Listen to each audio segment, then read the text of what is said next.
Hello friends, तो आज की इस वीडियो में हम देखने वाले हैं एनसीईआरटी ज्योग्राफी क्लास 8 तो चैप्टर 3 जो है खनिजों शक्ति संसाधन मिनरल्स एंड पावर रिसोर्सेज। इतना इंपॉर्टेंट चैप्टर है ना ये 8 क्लास का, काफ़ी ज़्यादा, मतलब एक एक लाइन इंपॉर्टेंट है इस चैप्टर की। तो आपको अच्छे से एनसीईआरटी का ये चैप्टर रीड करना है एंड फिर आपको नोट्स पढ़ने हैं। और इस चैप्टर की डेफिनेशन है ना, मतलब मैंने कुछ हेर फेर नहीं किया है, डेफिनेशन जो कि मैंने नोट्स में लिखी है, क्योंकि डेफिनेशन ऐसी है कि आप नेट पर भी देखोगे ना आपको वही मिलेगी और बहुत ही इजी लैंग्वेज में डेफिनेशन लिखी है। ठीक है, तो आपको क्या करना है, पहले आपको चैप्टर रीड करना है, उसके बाद आपको नोट्स देखने हैं।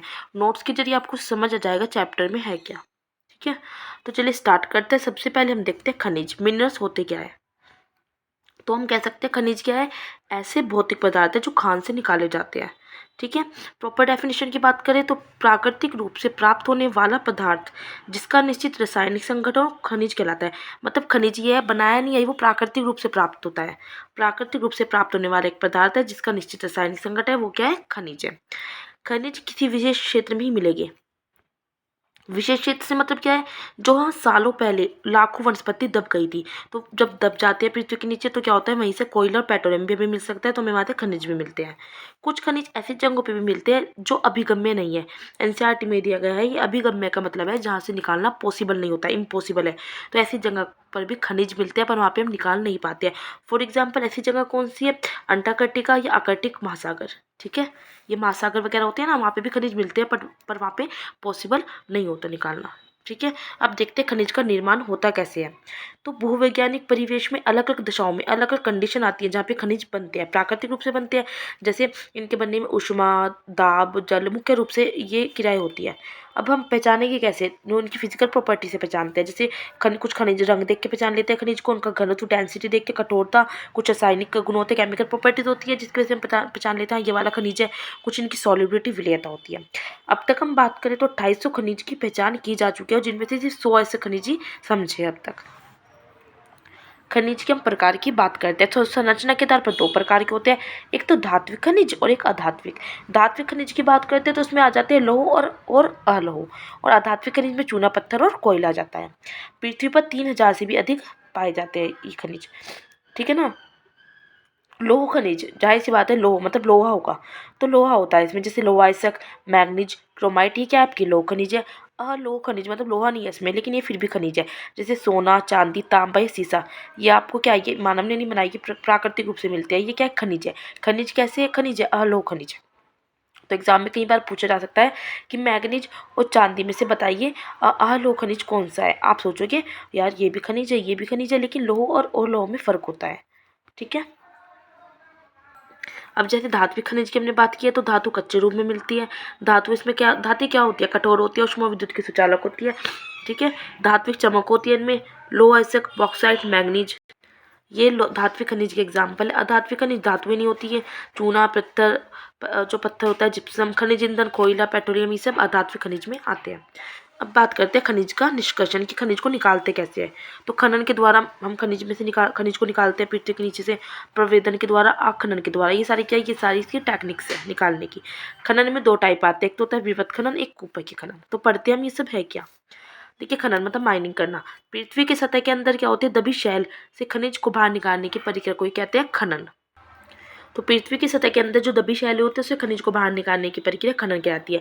अब विवृत खनन क्या होता है कि कुछ खनिज क्या होते हैं, कम गहराई में रहते हैं। ठीक है, तो जो कम गहराई में होते हैं उनके पृष्ठ स्तर को हटाकर निकाल लेते हैं, उसको कहते हैं विवृत खनन। और कूप की खनन में क्या होता है, जब अधिक गहराई में होता है तो उसको कहते हैं कूप की खनन। एक होती है टेक्निक प्रवेदन। प्रवेदन क्या होता है कि पेट्रोलियम और प्राकृतिक गैस जब पृथ्वी के नीचे बहुत नीचे पाए जाते हैं, उन्हें बाहर निकालने के लिए क्या होती है, पहले कूप की खनन जैसे था कि मतलब कूपों की खुदाई की जाती है, मतलब बहुत नीचे तक जब गहराई में खुदाई की जाती है तो उसे कहते हैं प्रवेदन। आखनन में क्या होता है, सतह के निकट स्थित खनिजों को जिस प्रक्रिया द्वारा आसानी से खोद कर निकाला जाता है उसे आखनन कहते हैं। जब खनिज क्या होते हैं, किसी सरफेस के पास ही होते हैं। अब खनिजों का वितरण की बात करते हैं तो खनिज 3 शैलों में पाए जाते हैं, आग्नेय, कायांतरित और अवसादी। जो आग्नेय और कायांतरित शैल है वहाँ पे धात्विक खनिज मिलता है। अवसादी में क्या होता है, अधात्विक खनिज मिलते हैं। फ्रांस के कॉकेशस प्रदेश के चूना पत्थर, जॉर्जिया और यूक्रेन के मैंगनीज और अल्जीरिया के फास्फेट पत्थर, ये क्या है, ये आपके खनिज है ये सारे। ठीक है, जो कहाँ से मिले हैं, धात्विक खनिज, और ये जो अवसादी शैल से पाए गए हैं। आग्नेय और कायांतरित शैल की बात करें तो उत्तरी स्वीडन ओंटारियो जो कनाडा में है, दक्षिण अफ्रीका, उत्तरी स्वीडन में लोहाइसक है। ओंटारियो कनाडा जो तांबा निकिल, दक्षिण अफ्रीका में लोहो निकिल, प्लेटिनम, क्रोमियम, हीरा, सोना भी यहाँ अधिक मात्रा में मिलता है। कहाँ? दक्षिण अफ्रीका में। शैल की बात करें तो शैल का मुख्य स्रोत क्या है? मैग्मा है। जब मैग्मा ठंडा होता है तब क्या बनता है? तब शैल बनता है। शैल कह सकते हैं हम एक या एक से अधिक खनिजों की भी बनी होती है। कठोर भी हो सकती है, मुलायम भी हो सकती है। कठोर खनिज शैल की बात करें तो ग्रेनाइट, मुलायम की बात करें तो शैल खड़ी। शैलों का रंग भी अलग अलग होता है। जैसे ग्रेबो शैल है, उसका रंग काला है। क्वार्टजाइट का दूधिया है। ठीक है, ये छोटी छोटी चीज़ें हैं जो आपको प्री में हेल्प करती है। अब आ जाता है खनिजों का उपयोग। जैसे खनिज की बात करें तो नमक जो है अवसादी चट्टानों से प्राप्त है, अधात्विक खनिज है नमक। समुद्री नमक, समुद्र से भी नमक मिलता है, झील से भी और शैल से भी।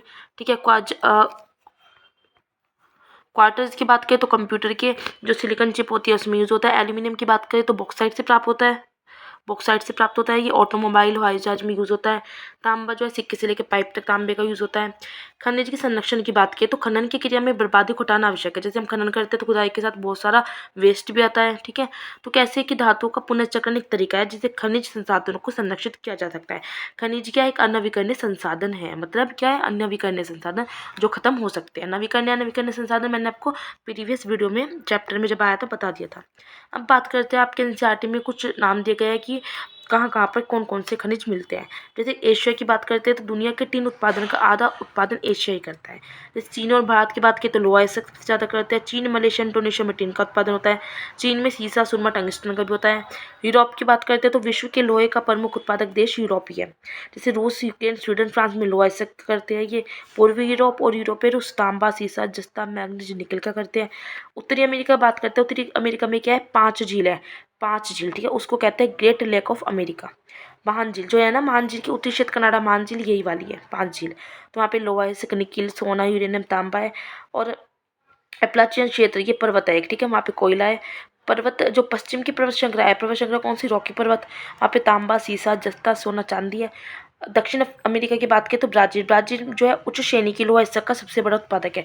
उच्च श्रेणी की लोहा इसक मतलब जैसे उच्च श्रेणी की लोहा इसक में आते हैं मैग्नेटाइट और हेमेटाइट। चिली और पेरू देश में तांबा है। चिली देश में अगर हम देखें तो चिक्की माटा खाना एक जो तांबे के लिए बहुत प्रसिद्ध है। ब्राज़ील, बोलिविया की बात करें तो tin, Venezuela, Argentina, Chile, Peru, Colombia के तेल, सोना, चांदी, जस्ता, क्रोमियम, मैग्नीज, बॉक्साइट, प्लेटिनम, अम्बरक, हीरा ये सब यहाँ पे पाए जाते हैं दक्षिण अमेरिका में। अफ्रीका की बात करें तो सोना, प्लेटिनम, हीरे के विश्व के सबसे बड़े उत्पादक है। दक्षिण अफ्रीका, जिम्बाब्वे, जायरे, सोना यहाँ पे ट्रांसवाल की खान जो ट्रांसवाल की खान है वो दक्षिण अफ्रीका में है। ठीक है, सोने की खान। नाइजीरिया, लीबिया, अंगोरा में तेल की है। और दक्षिण अफ्रीका देश में ग्रीन डायमंड नायाब हीरा है। ठीक है, कहाँ पे? किम्बलरी खान में। ऑस्ट्रेलिया की बात करें तो बॉक्साइट का दुनिया का सबसे बड़ा उत्पादक है ऑस्ट्रेलिया। कालकुरी और कुलकारी सोने की प्रसिद्ध खाने यहीं पर है। अंटार्कटिका की बात करें तो अंटार्कटिका में पार पर्वत पर कोयला मिलता है और प्रिंस चार्ल्स पर्वत के पास लोहा।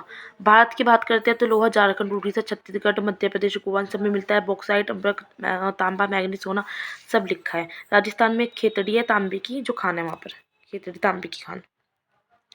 शक्ति संसाधन की बात करते हैं तो ऊर्जा संसाधन में एक तो परंपरागत संसाधन आते हैं और एक गैर परंपरागत।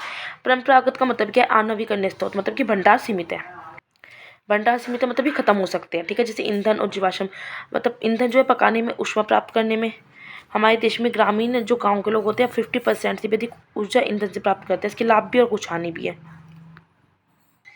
जीवाश्म ईंधन की बात करते हैं तो पौधों और जानवरों के अवशेष जो लाखों वर्षों तक धरती के अंदर दबे रहे थे और ताप और दाब के प्रभाव से जीवाश्म में परिवर्तित हो गए। पता है आपको, जब पौधों जानवरों के अवशेष जो लाखों वर्ष तक जमीन के अंदर धसे रहते हैं तो वो जीवाश्म में चेंज हो जाते हैं। कोयला, पेट्रोलियम, प्राकृतिक गैस की बात करते हैं तो कोयला, सबसे पहले हम बात करते हैं कोयले की। लाखों वर्ष पूर्व दबे हुए पेड़ पौधों के पृथ्वी के दबने से बनता है ये। और कोयले से प्राप्त जो विद्युत ऊर्जा वो तापीय ऊर्जा कहलाती है। इसे अंतरिक्ष धूप भी कहा जाता है। कोयले को पूछा जा सकता है एग्जाम में, अंतरिक्ष धूप किसे कहा जाता है? तो कोयले को। उपयोग क्या होता है? लोह इस्पात बनाने में, वाष्प इंजनों में, जल विद्युत में।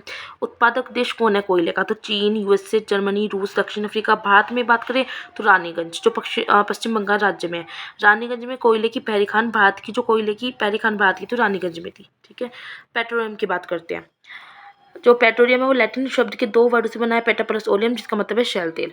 शहरों की परतों के मध्य पाया जाता है। शैल कौन सी अवसादी शैल जो होती है उनकी परतों के बीच में पेट्रोलियम पाया जाता है।